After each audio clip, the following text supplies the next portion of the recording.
అందరూ బాగున్నారా? Last month north India tour వెళ్ళడం వల్ల ఇంకా రకరకాల పనుల వల్ల రెగ్యులర్ గా వీడియోస్ పోస్ట్ చేయలేకపోయాం. అందుకే ఇప్పుడు ఈ టూర్ వ్లాగ్ తో మీ ముందుకు వచ్చేసాం. వెస్ట్ బెంగాల్ కోల్కతాలోని హౌరా బ్రిడ్జ్ దగ్గరకు వచ్చామండి. ఆ హౌరా బ్రిడ్జ్ ని మీకు కూడా చూపిద్దామనేసి వీడియో తీస్తున్నాను. హడావిడిలో చూసేసి ఇదే హౌరా బ్రిడ్జ్ అనుకునేరండి, ఎందుకంటే నేను అలానే అనుకున్నాను ఫస్ట్ టైం చూసినప్పుడు. ఇది సెకండ్ హూగ్లీ బ్రిడ్జ్ గా పిలువబడే విద్యాసాగర్ సేతు. 1992లో దీన్ని ఓపెన్ చేశారు. ఇది మన ఇండియాలోనే అతిపెద్ద కేబుల్ బ్రిడ్జ్. ప్రతిరోజు సుమారుగా 90,000 వెహికల్స్ ఈ బ్రిడ్జ్ మీద ప్రయాణం చేస్తాయి. కోల్కతా హౌరా బ్రిడ్జ్ మధ్య వెలిసిన రెండవ వారధిగా ఈ బ్రిడ్జ్ ని పిలుస్తారు.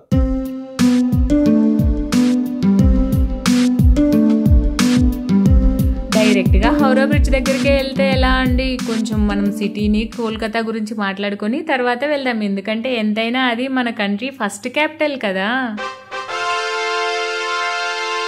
ఈ విద్యాసాగర్ సేతు, హౌరా బ్రిడ్జ్, మరో 2 బ్రిడ్జ్లు ఇవన్నీ హూగ్లీ నదిపై నిర్మించారు. మన సికింద్రాబాద్, హైదరాబాద్ లాగే జంట నగరాలైన హౌరా, కోల్కతా మధ్య కొన్ని వందలు కొన్ని వేల మంది ఈ బ్రిడ్జ్లు రోజు దాటి అటు నుంచి ఇటు ప్రయాణం చేస్తుంటారు. రోడ్ మీద రైమన్ పరిగెడుతున్న ఎల్లో క్యాబ్లను చూస్తే భలే అనిపించింది.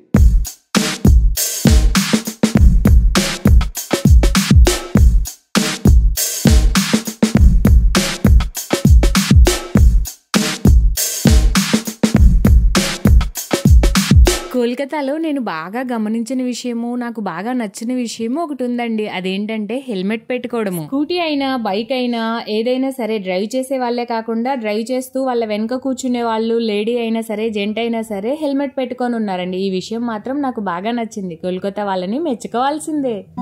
అమ్మయ్య, ఎట్టకేలకు బాన్స్వాడ్ నుంచి కోల్కతాకి 1700 కిలోమీటర్లు ట్రావెల్ చేసి హౌరా బ్రిడ్జ్ లొకేషన్కి వెళ్ళామండి. తీరా చూస్తే మాకు ఫస్టే బ్రిడ్జ్ కన్నా బ్రిడ్జ్ యొక్క ట్రాఫిక్ ఎఫెక్ట్ మాకు ముందే తగిలిందండి. ఏంటి అంటున్నారా? చూడండి, వెహికల్ ఎలా ఉన్నాయో అసలు కంటిన్యూగా ఉన్నాయి, లెఫ్ట్ రైట్ గ్యాప్ లేకుండా. ఏంటి ఇలా ఉన్నాయి వెహికల్స్ అని లోకల్ వాళ్ళని అడిగాము. ఇక్కడేముందండి, ఇంకా బ్రిడ్జ్ దగ్గర ఉంటుంది ఎక్కువ హడావుడి అండ్ ఎక్కువ ట్రాఫిక్. అక్కడ పార్కింగ్ కి ప్లేస్ ఉండదు. ఇక్కడ నుంచే పార్కింగ్ వెతుక్కుంటూ వెళ్ళండి అని వాళ్ళు చెప్పేసరికి మేము హడావుడిగా పార్కింగ్ ప్లేస్ వెతుక్కుంటూ ఉంటే వెహికల్ కి మనిషి దూరేంత గ్యాపే లేదు.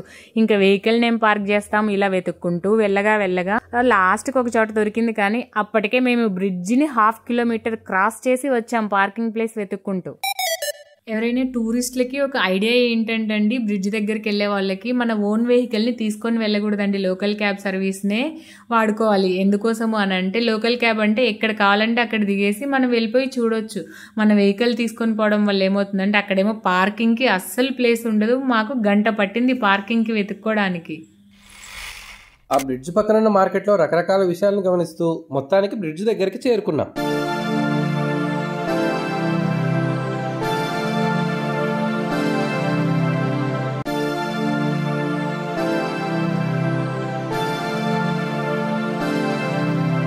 సుమారుగా ప్రతిరోజు 1,00,000 వెహికల్స్, 1.5 లక్షల మంది దాటే హౌరా బ్రిడ్జ్ ఇదే.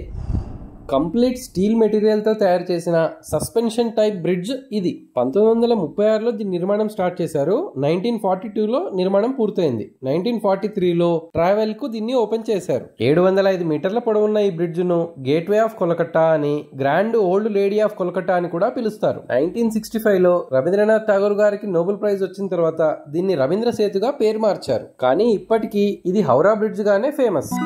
వికీపీడియాలో హౌరా బ్రిడ్జ్ యొక్క ప్రత్యేకత తెలుసుకుందామని ఓపెన్ చేస్తే నాకు కొన్ని ఆసక్తికరమైన విషయాలు తెలిసాయి.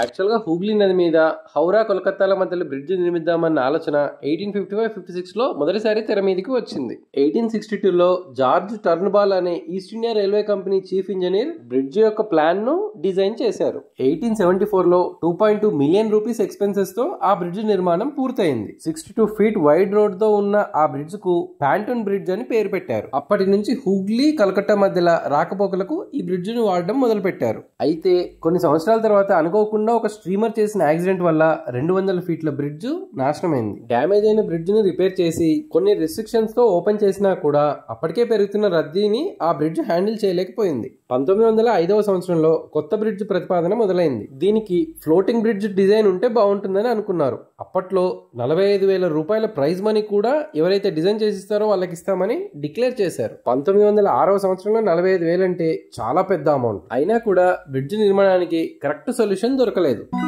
1921లో ముఖర్జీ కమిటీ అనే ఒక కమిటీని ఫామ్ చేసి ఈ బ్రిడ్జ్ను ఏదో రకంగా పునరుద్ధీకరించండి అని చెప్పారు. ఫైనల్ గా సస్పెన్షన్ టైప్ స్టీల్ బ్రిడ్జ్ అయితే బాగుంటుందని ఈ ప్రతిపాదన తీసుకొచ్చారు. చివరిగా ఈ ప్లాన్ కి అందరి అప్రూవల్స్ వచ్చి బిడ్డింగ్ వరకు వెళ్ళింది. అయితే బిడ్డింగ్ లో ఒక జర్మనీ కంపెనీ అందరికంటే తక్కువ బిడ్డింగ్ వేసి ఈ బ్రిడ్జ్ నిర్మాణానికి ఓకే చెప్పింది. కానీ రెండవ ప్రపంచ యుద్ధం వల్ల జర్మనీ ఇంగ్లాండ్ యొక్క సంబంధాలు సరిగా లేనందువల్ల ఆ బిడ్డింగ్ ని క్యాన్సిల్ చేశారు. ఆ తర్వాత బ్రాత్వేట్ జెస్సోప్ కన్స్ట్రక్షన్ కంపెనీ అనే లోకల్ కంపెనీ ఈ ప్రాజెక్ట్ ను 1935లో ఓకే చేసుకుంది. 1936లో కన్స్ట్రక్షన్ స్టార్ట్ చేసి 1942లో కంప్లీట్ చేసింది. అప్పుడు మన దేశం యొక్క ప్రైడ్ గా ఈ బ్రిడ్జ్ నిలిచింది. అందుకే రెండవ ప్రపంచ యుద్ధంలో భాగంగా ఎన్నోసార్లు ఈ బ్రిడ్జ్ ను కూల్చేయడానికి రకరకాల దేశాలు ప్రయత్నించాయంట. అలా ఎన్నో రకాల హర్డిల్స్ దాటుకొని నిర్మించబడ్డ ఈ బ్రిడ్జ్ దాదాపు 85 సంవత్సరాల తర్వాత కూడా ఇలా మనకు సర్వీస్ అందిస్తుంది. ఇలా ఎన్నో సమస్యలను ఎదుర్కొని నిలబడ్డ బ్రిడ్జు ఇప్పుడు అతిపెద్ద సవాల్ని ఎదుర్కొంటుంది. అదే రకరకాల యాక్టుల ద్వారా మనిషి చేస్తున్న కాలుష్యం. రీసెంట్ ఇయర్స్ లో వాతావరణ కాలుష్యం వల్ల ఈ స్టీల్ యొక్క క్వాలిటీ తగ్గిందంట. బెంగాల్ వాళ్ళు నమిలి ఉమ్మే కిల్లీలో ఉండే సున్నం వల్ల కూడా ఈ బ్రిడ్జ్ పాడవుతుందంట. 2021లోనే బ్రిడ్జిని కాపాడే పనిని గవర్నమెంట్ ప్రారంభించింది. ఇన్ని సంవత్సరాలు మనకు సేవలందించిన ఈ బ్రిడ్జిని కాపాడుకోవడంలో మనది కూడా ఎంతో కొంత బాధ్యత ఉంటుంది కదా. ఇలా రకరకాల విషయాలను ఆలోచన చేస్తూ ఎన్నో విషయాలను చూస్తూ బ్రిడ్జ్ ఒక చివరి నుంచి ఇంకో చివరికి చేరుకున్నాం. అక్కడ రోడ్డు క్రాస్ చేసి రిటర్న్ నడవడం స్టార్ట్ చేశాం. బ్రిడ్జ్ పక్కనే హౌరా మార్కెట్ అనే ఫ్లవర్ మార్కెట్ ఉంది. మల్లిక్ ఘాట్ ఫ్లవర్ మార్కెట్ అనే ఈ ప్లేస్ చాలా ఫేమస్ అంట. ఇక్కడ రకరకాల ఫ్లవర్స్ అమ్ముతారంట. టైం ఎక్కువ లేకపోవడం వల్ల మేము పూర్తిగా ఈ ఫ్లవర్ మార్కెట్ ని ఎక్స్ప్లోర్ చేయలేకపోయాం. పోలీస్ సైరన్ వినిపించి మా కార్ రోడ్ మీద పార్క్ చేసిన విషయం గుర్తొచ్చి గబగబా కార్ దగ్గరికి పరిగెత్తాం. అలా ఎన్నో మంచి మెమరీస్ తో హౌరా బ్రిడ్జిని వదిలి నెక్స్ట్ డెస్టినేషన్ కి స్టార్ట్ అయ్యాం.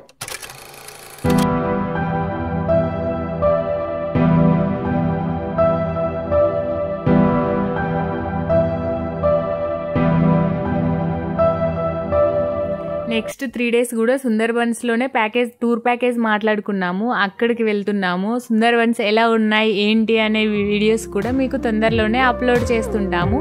అప్పటి వరకు హౌరా బ్రిడ్జ్ వీడియోస్ని, మా ఛానల్లో ఉన్న ఓల్డ్ వీడియోస్ని చూస్తూ ఉండండి.